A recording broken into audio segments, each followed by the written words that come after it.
For me, a fundamental challenge in solo performance is to get out of the way of the music. If I can do that and trust that something musical will happen, that's when I think I'm really tapping into whatever levels of creativity may be there. And there are various kinds of things that are conducive to this kind of entry into a merger state where you really fuse with the activity.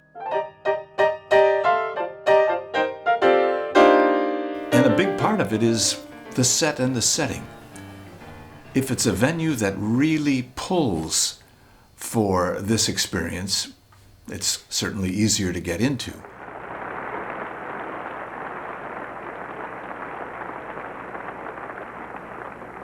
It's exciting to play at a huge concert where there may be 10 or even 20,000 people out there, but there's not much of a sense of intimacy in a concert like that.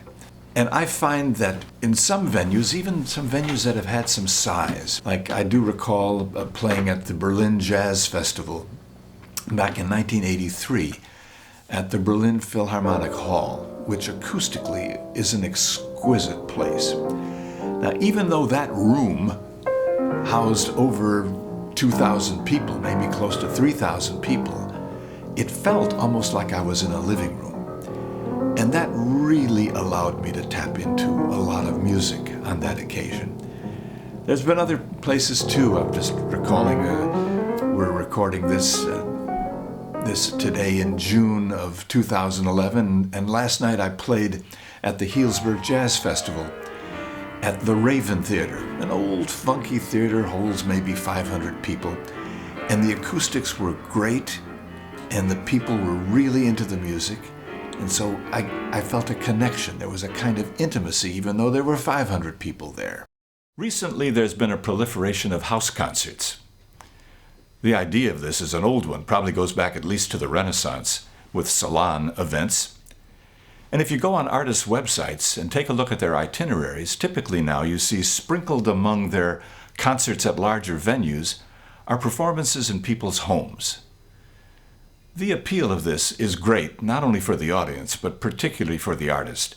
Here's where you really make an intimate connection with the people that have come to hear you. And there's no intrusion of wearing blenders, tinkling glassware, sound of people coming in and out. It's very, very special. My first experience of this was back in the late 80s. In the period of, I think it was 1989 to 1995, the Mabeck Recital Hall in Berkeley was open for public performances. An exquisite little room. The living room was like a little concert hall, held maybe only 75 people. The acoustics were superb, the piano was great, and the audiences couldn't have been more attentive.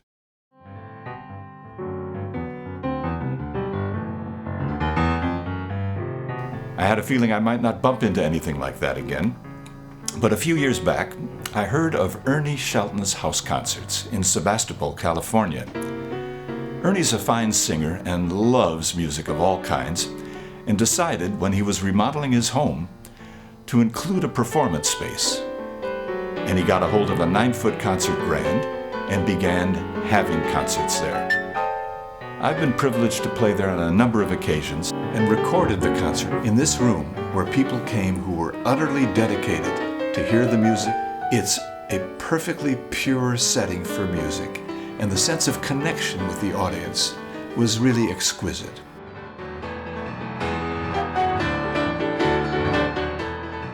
I'm hoping when I play that I allow myself to get into spaces I hadn't anticipated, sometimes tight spots, places that aren't charted out, being willing to look at what might be a blind alley and retrace steps and go in another direction.